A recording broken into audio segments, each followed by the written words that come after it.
Hello friends, welcome to ITI exam solutions. आज हम IOCL junior operator में technician series का पार्ट 2 कंप्लीट करने वाले हैं। 25 क्वेश्चन ऑलरेडी हम कंप्लीट कर चुके हैं, बाकी क्वेश्चन आज हम कंप्लीट कर देंगे। सो क्वेश्चन नंबर 26 है, what is the purpose of covering provided over the electrical conductor? 1 increase current flow, 2 reduce current flow, 3 decreasing voltage rating and 4 protecting against weather. तो बेसिकली जो इलेक्ट्रिकल कंडक्टर के ऊपर covering होती है, उस covering को हम क्या बोलते हैं? बेसिकली हम इंसुलेटर भी बोलते हैं या इंसुलेशन भी बोलते हैं उसे। उसको प्रोवाइड करने का क्या कारण है, क्वेश्चन में ये पूछा गया है। तो इलेक्ट्रिकल कंडक्टर के ऊपर जो कवरिंग होती है, पहला काम उसका और सबसे इंपॉर्टेंट काम क्या होता है कि वो लीकेज करंट के फ्लो को रिस्ट्रिक्ट करती है, यानी कि कोई भी लीकेज करंट उससे बाहर नहीं निकल सकता। दूसरा इसका काम क्या है, वो कवरिंग बैड वेदर या वेदर के अगेंस्ट प्रोटेक्ट करती है लाइव कंडक्टर को। जो मेन कंडक्टर आपके होते हैं कॉपर के, एल्यूमिनियम के, उनको वो कवर करती है। और वो इन्वायरमेंट फैक्टर कौन कौन से हो सकते हैं?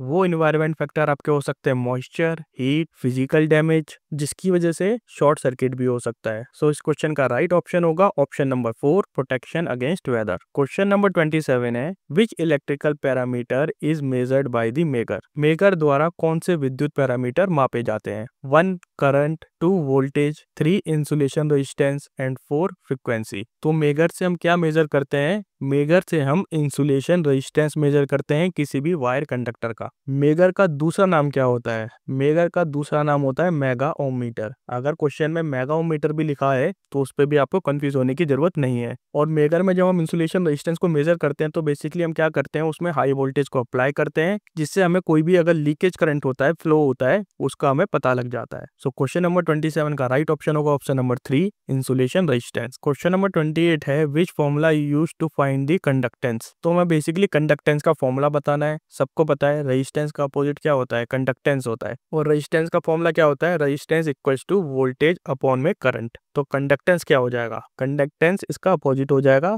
कंडक्टेंस हो जाएगा करंट अपॉन में वोल्टेज। सो इस क्वेश्चन का ऑप्शन नंबर 4 राइट ऑप्शन होगा। क्वेश्चन नंबर 29 है, how many gauge number in SWG need to be change to double the cross section area of the conductor? SWG में चालक के cross section क्षेत्रफल को दुगना करने के लिए कितने गेज नंबर बदलने की आवश्यकता होगी? 1 2 gauge size decrease, 2 5 gauge size increase, 3 gauge size decrease and 4 gauge size increase. अगर हमें SWG में कंडक्टर के क्रॉस सेक्शन एरिया को डबल करना है तो हमें एटलीस्ट 3 गेज साइज को कम करना होगा। अब आपको इसमें एक इंपॉर्टेंट पॉइंट पता होना चाहिए कि जैसे जैसे गेज नंबर बढ़ता रहेगा, ऐसे ऐसे जो वायर का साइज है या उसकी थिकनेस है वो कम होती रहेगी। जितना बड़ा गेज नंबर उतने कम वायर की थिकनेस। तो अगर कोई नंबर 10 का SWG कंडक्टर है, उसका cross sectional area number 13 SWG conductor के डबल होगा, यानी कि हर 3 गेज साइज चेंज के बाद SWG कंडक्टर का क्रॉस सेक्शनल एरिया डबल हो जाता है। सो इस क्वेश्चन का ऑप्शन नंबर 3 राइट ऑप्शन होगा।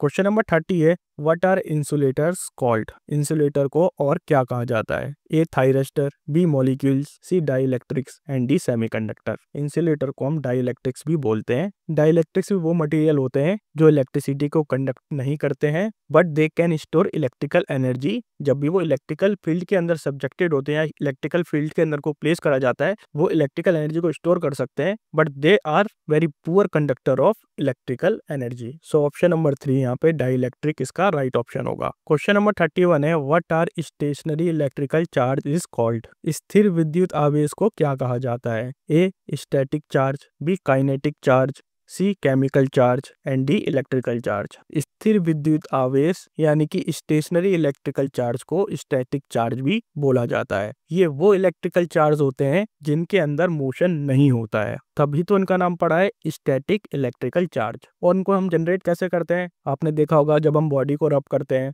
तो हमारे अंदर एक स्टैटिक चार्ज जनरेट हो जाता है, और वो ट्रांसफर कब होता है? और ये ट्रांसफर कैसे होता है? जब भी हम किसी दूसरे मटेरियल को टच करते हैं, उस केस में वो चार्ज ट्रांसफर हो जाता है। सो यहाँ पे ऑप्शन नंबर 1 स्टैटिक चार्ज इसका राइट ऑप्शन होगा। क्वेश्चन नंबर 32 है, what is the name of the motion of charge particles in any medium? 1 current, 2 voltage, 3 resistance and D frequency. जब चार्ज पार्टिकल किसी भी मीडियम में एक पर्टिकुलर मोशन करते हैं उसे बोला जाता है करंट। करंट का फ्लो कभी भी रैंडम मोशन में नहीं होगा, उसके लिए एक पर्टिकुलर मोशन की जरूरत है। इलेक्ट्रॉन की मूवमेंट डिफाइन होनी चाहिए, तभी करंट जनरेट होगा या तभी करंट फ्लो होगा। सो इस क्वेश्चन का option number 1 current right option होगा। क्वेश्चन नंबर 33 है, what is the rated output voltage of a silver oxide cell. Silver oxide cell का हमें रेटेड आउटपुट वोल्टेज बताना है। तो सिल्वर ऑक्साइड सेल का रेटेड आउटपुट वोल्टेज होता है अराउंड 1.5 DC।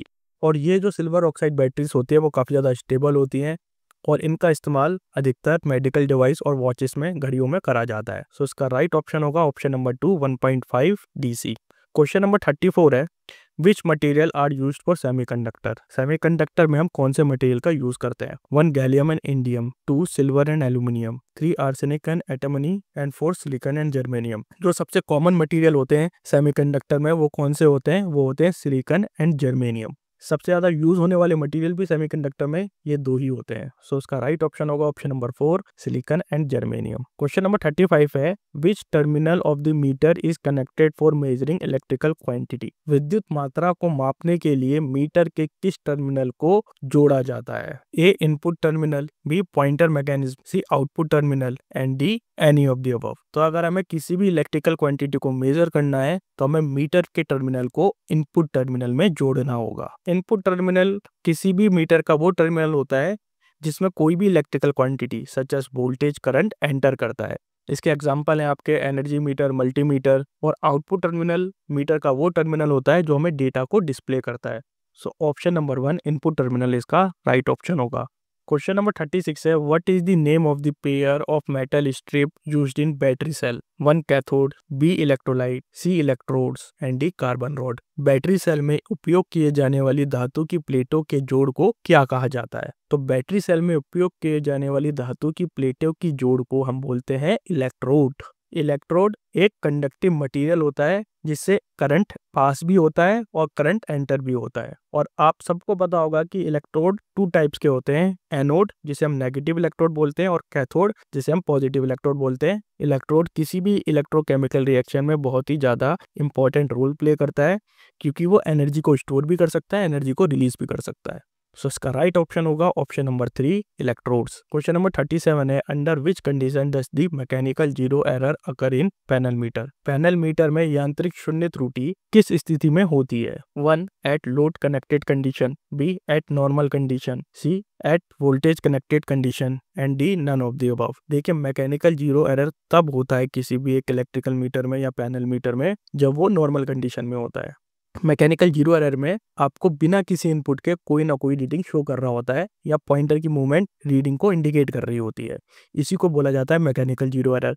इसको फिक्स करने के लिए हम स्क्रू को एडजस्ट करते हैं पैनल मीटर के। तो बेसिकली ये कौन सा एरर होता है, ये एक इंस्ट्रूमेंट एरर होता है। So option number 2 eight normal condition इसका राइट ऑप्शन होगा। क्वेश्चन नंबर 38 है, विच material is used for the negative terminal of alkaline manganese dioxide battery. क्षारीय मैग्नीज डाइऑक्साइड के नकारात्मक टर्मिनल के लिए किस सामग्री का उपयोग किया जाता है। A zinc, B lithium, C cadmium and D nickel hydroxide. तो एल्कलाइन मैग्नीज डाइऑक्साइड बैटरी के लिए जो नेगेटिव टर्मिनल होता है वो होता है जिंक। यानी कि जिंक क्या हुआ, एनोड हुआ। और इसका कैथोड क्या होगा, इसका कैथोड मैग्नीज डाइऑक्साइड होगा। सो ऑप्शन नंबर 1 जिंक इसका राइट ऑप्शन होगा। क्वेश्चन नंबर 39 है, how is an ammeter connected in a circuit. Ammeter को सर्किट में कैसे कनेक्ट करा जाता है। A in parallel, B in series, C in both series and parallel and D neither parallel nor series. तो अगर हमें एमीटर को कनेक्ट करना है किसी भी सर्किट में उसको हम हमेशा सीरीज में कनेक्ट करेंगे। अगर हम उसको पैरेलल में कनेक्ट कर देंगे तो शॉर्ट सर्किट हो जाएगा क्योंकि सीरीज में करंट की मात्रा सेम रहती है। सो ऑप्शन नंबर 2 यहाँ पे इसका राइट ऑप्शन होगा। क्वेश्चन नंबर 40 है,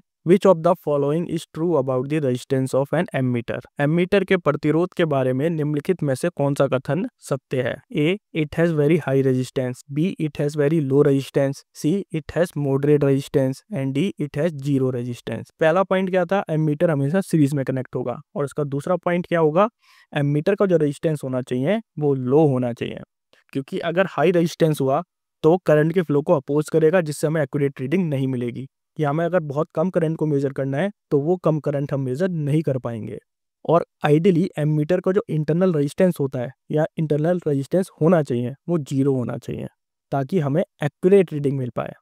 सो इसका राइट ऑप्शन होगा it has very low resistance, that means option number 2 इसका राइट ऑप्शन होगा। क्वेश्चन नंबर 41 है, how is a volt meter typically connected in a circuit. तो वोल्ट मीटर को हम किस तरीके से कनेक्ट कर सकते हैं एक सर्किट में। ऑप्शंस है A in series, B neither series nor parallel, C in both series and parallel and D in parallel. तो वोल्ट मीटर को हम हमेशा पैरेलल यानी कि शंट में कनेक्ट करते हैं। तो वोल्ट मीटर को मेजर क्या करना होता है, वोल्टेज यानी कि पोटेंशियल डिफरेंस मेजर करना होता है। तो पैरेलल में क्या रहता है, वोल्टेज सेम रहता है। So option number 4 in parallel इसका राइट ऑप्शन होगा। क्वेश्चन नंबर 42 है, why are voltmeter design to have high resistance. Voltmeter का रेजिस्टेंस हाई क्यों होता है? A to maximise current flow, B to reduce power consumption in the voltmeter, C to minimise the loading effect on the circuit and D to increase the accuracy of the current measurement. तो voltmeter का resistance high इसलिए होता है ताकि हम loading effect को minimise कर सकें। तो लोडिंग इफेक्ट क्या होता है, कोई भी मेजरिंग इंस्ट्रूमेंट सच अभी हम वोल्ट मीटर की बात कर रहे हैं, वो इलेक्ट्रिकल प्रॉपर्टी जैसे कि वोल्टेज हो गया, करंट हो गया या रेजिस्टेंस हो गया, किसी भी सर्किट की जो इलेक्ट्रिकल प्रॉपर्टी है उसको कितना ज़्यादा इम्पैक्ट करता है, उसे बोला जाता है लोडिंग इफेक्ट। तो जितना ज़्यादा लोडिंग इफेक्ट होगा उतनी ही ज़्यादा other properties current, resistance, voltage impact होंगे, तो हमें प्रॉपर रीडिंग नहीं मिल पाएगी। इसी वजह से हमें लोडिंग इफेक्ट को कम से कम रखना पड़ता है। तो अगर वोल्ट मीटर का रेजिस्टेंस हाई है तो बहुत कम करंट फ्लो करेगा, तो जो हम वोल्टेज मेजर कर रहे हैं वोल्ट मीटर से उसकी रीडिंग पे कोई भी प्रभाव नहीं पड़ेगा, तो हमें प्रॉपर या एक्यूरेट रीडिंग मिल पाएगी। So option number 3 to minimise the loading effect on the circuit इसका राइट ऑप्शन होगा। क्वेश्चन नंबर 43 है, what are the two main type of Om meter. हमें दो मेन टाइप के ओम मीटर के नाम बताने हैं, A AC and DC, B series and shunt, C analogue and digital and D high and low. तो दो बेसिक टाइप के ओम मीटर होते हैं, series and shunt. Series ohmmeter में हम रेजिस्टेंस को मेजर करने के लिए मीटर को सीरीज में लगाते हैं, और शंट ओम मीटर में हमें अगर रेजिस्टेंस को मेजर करना है तो मीटर को पैरेलल में लगाते हैं। सो यहाँ पे option number 2 series and shunt इसका राइट ऑप्शन होगा। क्वेश्चन नंबर 44 है, which type of Om metre is best for measuring high resistance value. अगर हमें हाई रेजिस्टेंस वैल्यू को मेजर करना है तो कौन सा ओम मीटर बेस्ट रहेगा? A series ohmmeter, B both series and shunt ohmmeter, C shunt ohmmeter and D neither series not shunt ohmmeter. तो हमें हाई रेजिस्टेंस वैल्यू को मेजर करना है तो हम सीरीज ओम metre का use करेंगे। सीरीज ओम metre की मदद से हम काफ़ी ज़्यादा हाई रेजिस्टेंस मेजर कर सकते हैं। अगर हमें लो रेजिस्टेंस को मेजर करना है उस केस में हम शंट रेजिस्टेंस की मदद लेंगे। सो यहाँ पे option number 1 series ohmmeter इसका राइट ऑप्शन होगा। क्वेश्चन नंबर 45 है, multimeter instrument is use to measure. Multimeter instrument की मदद से हम क्या मेजर कर सकते हैं? A only voltage, B only current, C only resistance and D voltage, current and resistance. Multimeter एक वर्सेटाइल टूल होता है जिससे हम वोल्टेज भी मेजर कर सकते हैं, जिससे हम करंट भी मेजर कर सकते हैं, जिससे हम रेजिस्टेंस भी मेजर कर सकते हैं, डीसी वोल्टेज मेजर कर सकते हैं, एसी वोल्टेज मेजर कर सकते हैं, कंटिन्यूटी टेस्ट कर सकते हैं, बहुत सारी चीजें हम मल्टीमीटर के थ्रू कर सकते हैं। सो ऑप्शन नंबर 4 यहाँ पे इसका राइट ऑप्शन होगा। क्वेश्चन नंबर 46 है, another name of multimeter is. Multimeter का दूसरा नाम क्या होता है? A ammeter, B voltmeter, C wattmeter and D volt ohm milliammeter. तो मल्टीमीटर का दूसरा नाम होता है volt ohm milliammeter. Volt मतलब वोल्टेज, ओम मतलब रेजिस्टेंस एंड मिली मतलब करंट। तो इसी वजह से इसका टोटल नाम क्या हो गया? वोल्ट ओम मिलीमीटर, जिसे हम VOM भी बोलते हैं शॉर्ट फॉर्म में। सो ऑप्शन नंबर 4 यहाँ पे इसका राइट ऑप्शन होगा। क्वेश्चन नंबर 47 है, a clamp meter combine a digital multimeter with. एक क्लैंप मीटर डिजिटल मल्टीमीटर को किसके साथ जोड़ता है? A voltage sensor, B current sensor, C resistance sensor and D power sensor. तो क्लैंप मीटर डिजिटल मल्टीमीटर के साथ करंट सेंसिंग डिवाइस भी होता है। हमें किसी भी सर्किट को ब्रेक नहीं करना होता, इसमें क्लैंप लगे होते हैं या जॉस लगे होते हैं जिसको हम वायर के अराउंड लगा देते हैं और हम करंट को मेजर कर लेते हैं। सो ऑप्शन नंबर 2 यहाँ पे करंट सेंसर इसका राइट ऑप्शन होगा। क्वेश्चन नंबर 48 है, what is the another name of clamp meter. Clamp meter का दूसरा नाम क्या होता है? A tong tester, B ohmmeter, C voltmeter and D wattmeter. Clamp meter का दूसरा नाम होता है टोंग टेस्टर। देखिए जो इसके ये जबड़े निकले हुए हैं इसी को बोला जाता है tong. So option number 1 tong tester इसका राइट ऑप्शन होगा। क्वेश्चन नंबर 49 है, a key advantage of using clamp meter is that you can measure current. तो हमें क्लैंप मीटर का एक एडवांटेज बताना है। A only in DC circuit, B without disconnecting or deenergizing the circuit, C only in high voltage circuit and D with very high precision regardless to the circuit condition. तो clamp meter का सबसे main advantage ये होता है कि हम current को बिना डिस्कनेक्ट करे या सर्किट को बिना डी एनर्जाइज करे मेजर कर सकते हैं। सो ऑप्शन नंबर 2 यहाँ पे इसका राइट ऑप्शन होगा। क्वेश्चन नंबर 50 है, what is the primary function of a simple meter. A to display time, B to regulate voltage, C to calculate power consumption and D to measure electrical quantities. तो simple meter से हम electrical quantities को measure करते हैं, such as voltage, current, resistance. ये सारी quantities simple meter से हम मेजर कर सकते हैं। तो ये थे टोटल 50 क्वेश्चन। नेक्स्ट क्वेश्चन की सीरीज में हम इसको और डीप में पढ़ेंगे, इंस्ट्रूमेंटेशन के बारे में पढ़ेंगे। होपफुली आपको वीडियो पसंद आया होगा। इस पेपर सीरीज का लिंक पे आपको अपने यूट्यूब चैनल पे दे दूंगा। अगर आपको वीडियो पसंद आया है तो प्लीज़ इस वीडियो को लाइक कीजिए, हमारे चैनल को सब्सक्राइब कीजिए एंड थैंक्स फॉर वॉचिंग।